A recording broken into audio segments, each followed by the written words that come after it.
Indian army का हिस्सा लाखों करोड़ों अभ्यर्थी हर वर्ष बनना चाहते हैं। इसमें नई नई भर्तियां भी खुलती है, जीडी, ट्रेड्समैन, टेक्निकल पोस्टें भी खुलती है। और इसके अलावा एक भर्ती और खुलती है, वो है ऑर्डिनेंस कॉर्प्स की। जैसे कि आजकल हाल ही में 2 दिसंबर 2024 से आर्मी ऑर्डिनेंस कॉर्प्स के फॉर्म खुल चुके हैं। ये आर्मी ऑर्डिनेंस कॉर्प आखिर क्या है, इससे रिलेटेड पूरी जानकारी इसकी जॉब प्रोफाइल वाली वीडियो में मैंने दे रखी है। वैसे नमस्कार साथियों, जय हिंद। आप सभी का एक बार फिर से स्वागत है स्टडी विद हरी चैनल की इस नई वीडियो में। इसके अलावा यहाँ पर आप इसके चैनल के बारे में इस चैनल पर जाकर खुद ही मालूम कर सकते हैं। और इसकी जो जॉब प्रोफाइल वाली वीडियो की मैं बात कर रहा हूँ, तो आपको इसके डिस्क्रिप्शन में इसकी job profile army ordinance Corp job profile नाम करके वहाँ पर वो वीडियो का लिंक मिल जाएगा, आप क्लिक करके देख सकते हैं। इसके अलावा इसका जो नोटिफिकेशन था, जो इसकी इस बार की जो पोस्टें खुली है, वैसे तो इसमें बहुत प्रकार की पोस्टें बांटी गई होती है, लेकिन इस बार इसका रीजन वाइज, जैसे नॉर्थ रीजन, आपका south region, north east region, south east region, तो इसी प्रकार के अलग अलग रीजनों के माध्यम से, अलग अलग क्षेत्रों के माध्यम से फॉर्म खुले हुए हैं। और यहाँ पर जो इस बार के फॉर्म है वो अलग अलग पोस्टों के माध्यम से है, तो आप उनकी एलिजिबिलिटी भी कुछ जैसे एजुकेशन क्वालिफिकेशन हो गया, एज क्राइटेरिया होगा, तो जो भी ये जानकारी लेनी होगी, तो इसकी नोटिफिकेशन वाली वीडियो में मैंने यहाँ पर इसके नीचे चैनल के डिस्क्रिप्शन में भी दिया हुआ है। यहाँ पे इस वीडियो के नीचे डिस्क्रिप्शन में भी दिया हुआ है इससे रिलेटेड पहली वाली वीडियो, आप उसे भी देख सकते हैं। और उसको देखने के बाद आपको अगर इस भर्ती में आवेदन करना है, या आपने इस भर्ती में आवेदन कर चुके हैं आप, तो आप इस वाली वीडियो में यहाँ पर आने के लिए आप पात्र हैं। देखिए, इस वाली वीडियो में सबसे पहले हम आर्मी ऑर्डिनेंस कॉर्प्स के एग्ज़ाम पैटर्न की बात करेंगे, उसके बाद हम इसके सिलेबस की बात करेंगे, और उसके बाद हम इसमें नेगेटिव मार्किंग को भी देखेंगे, कितनी कितनी इसमें नेगेटिव मार्किंग है। ये भी एक प्रकार से इसका एग्ज़ाम पैटर्न का हिस्सा है। और देखिए, ये भर्ती जो है वो 10 बेस है, 12वीं बेस है, ITI बेस है, तो अलग अलग बेसेस के हिसाब से यहाँ पर भर्ती है। तो ऐसे में जो एजुकेशन क्वालिफिकेशन दी गई होती है वो अलग अलग दी गई होती है, और इस हिसाब से एग्ज़ाम भी अलग अलग तरीके से होता है। किसी में रिटन एग्ज़ाम होता है, किसी में फिजिकल होता है, किसी में कंप्यूटर टेस्ट होता है, किसी में कंप्यूटर टेस्ट नहीं होता है। तो ये सभी जानकारी आज की इस वीडियो में मैं आपको जो वो नोटिफिकेशन जो PDF था उसकी के माध्यम से आप सभी को वहाँ पर ले जाना चाहूँगा और इस वीडियो की शुरुआत करना चाहूँगा। तो चलिए चलते हैं अब इसके नोटिफिकेशन पर, और वहाँ पर इसके नोटिफिकेशन को अच्छे से रीड करते हैं, उसमें इम्पोर्टेंट पॉइंट्स को निकाल कर और इसकी तैयारी को और भी मजबूत आपकी तैयारी को और भी मजबूत करते हैं। तो चलिए,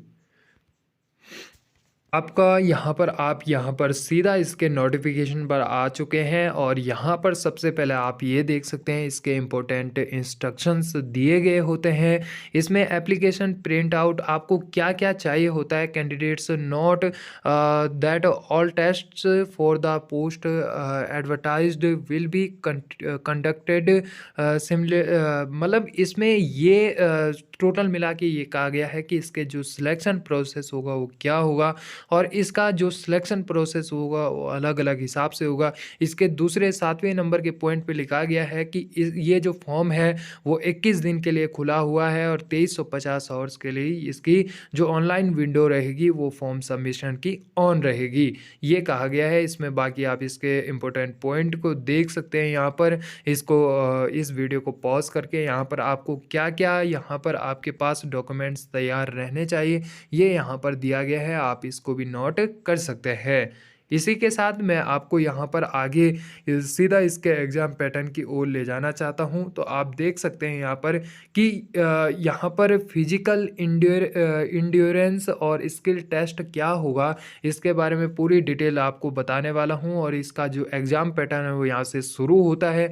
तो जैसे मटेरियल असिस्टेंट में आप देख रहे होंगे स्टेज 1 क्वालिफाइंग करने के लिए यहाँ पर कुछ नहीं हुआ, इसका सीधा स्टेज 2 में रिटर्न एग्ज़ाम होगा। साथ ही JOA के लिए ये आपके पास यानी कि जूनियर असिस्टेंट के लिए आपके पास टाइपिंग होनी चाहिए 35 वर्ड पर मिनट इंग्लिश में और 30 वर्ड पर मिनट हिंदी में, ठीक है। और इसका स्टेज 2 में रिटन एग्ज़ाम भी होगा। आपका सीएमडी यानी कि सिविल मोटर ड्राइविंग के लिए आपके पास ड्राइविंग टेस्ट होना अनिवार्य रहेगा। आपका वर्बल क्वेश्चनिंग आपसे की जाएगी अबाउट इंटरनल फंक्शनिंग और हैवी एंड लाइट व्हीकल्स के बारे में। ये आपके पास यहाँ पर स्टेज 1 में होगा और साथ ही रिटन एग्ज़ाम आपका स्टेज 2 में होगा। टेली ऑपरेटर का आपका सीधा रिटन एग्ज़ाम होगा। फायरमैन के लिए आपका फिजिकल मेजरमेंट्स दिए गए हैं, यानी कि आपका फायरमैन के लिए फिजिकल होने वाला है। और यहाँ पर आप देख सकते हैं सेम लिखा गया है यहाँ पर कि कौन से मेंबर्स अलाउड है और एसटीकेट्स यहाँ पर एक 65 सेंटीमीटर आपकी हाइट होनी ज़रूरी है। आपकी चेस्ट 81.5 सेंटीमीटर से और फुलाने पर 85 सेंटीमीटर के करीबन आपकी जो चेस्ट छाती होनी चाहिए। और आपका वेट 50 किलो मिनिमम होना चाहिए, यानी कि 50 किलो से ऊपर ही आपका वेट होना चाहिए। 1600 मीटर की आपकी रनिंग होगी। उसको रनिंग के लिए ईएसएम फीमेल के लिए आप 6 मिनट का टाइमिंग दिया जाएगा। फीमेल जो ईएसएम और female candidates other than ESM और फीमेल कैंडिडेट्स के अलावा जो कैंडिडेट होंगे 6 मिनट का टाइम दिया जाएगा। और साथ ही फीमेल कैंडिडेट के लिए 8 मिनट और 26 सेकंड का टाइम दिया जाएगा 1600 मीटर रनिंग पूरी करने के लिए। बाकी यहाँ पर 40 ईयर्स कैटेगरी के हिसाब से अलग अलग दिया गया है और आपको यहाँ पर सब कुछ देखना है। इस प्रकार से आप इसका स्क्रीनशॉट भी ले सकते हैं। यहाँ पर बताया गया है कि आपका क्लियरिंग 2.7 मीटर्स वाइड डिच, आपका पूरा लैंडिंग ऑन बोथ फीट, ठीक है, यानी कि लॉन्ग जंप आपका 2.7 मीटर का लॉन्ग जंप और 3 मीटर का आपका vertical rope using hands and feet होना चाहिए, ठीक है। ये आपको यहाँ पर ये आपका एग्जाम रहेगा, ये आपका एग्जाम प्रोसेस रहेगा। साथ ही कारपेंटर एंड जूनियर के लिए यहाँ पर मेकिंग फर्नीचर आपको दिखाना होगा, प्रॉपर फिनिशिंग करके वर्बल क्वेश्चनिंग की जाएगी, यानी कि आपका स्टेज 1 में आपका पूरा यहाँ पर इंटरव्यू टाइप का लिया जाएगा। और साथ ही रिटन एग्जाम आपका स्टेज 2 में किया जाएगा। पेंटर एंड डेकोरेटर के लिए painting of wooden and iron item verbal questioning आपसे की जाएगी। और साथ ही अबाउट मिक्सिंग ऑफ कलर्स के बारे में भी आपसे पूछा जाएगा। और साथ ही आपका स्टेज 2 में रिटन एग्जाम होगा। एमटीएस यानी कि मल्टीटास्किंग स्टाफ के में आपका सीधा रिटन एग्जाम होगा और आपका सिलेक्शन इसमें हो जाएगा। साथ ही आप देख सकते हैं यहाँ पर ये ट्रेड्समैन मेट के लिए भी फिजिकल दिया गया है। आप ये देख सकते हैं 1500 मीटर रनिंग 6 मिनट में पूरी होनी चाहिए। 50 किलो से ऊपर आपका वेट होना चाहिए। और साथ ही डिस्टेंस 200 मीटर सो सेकेंड में आपका और स्टेज 2 में यहाँ पे रिटर्न एग्ज़ाम के बारे में दिया गया है।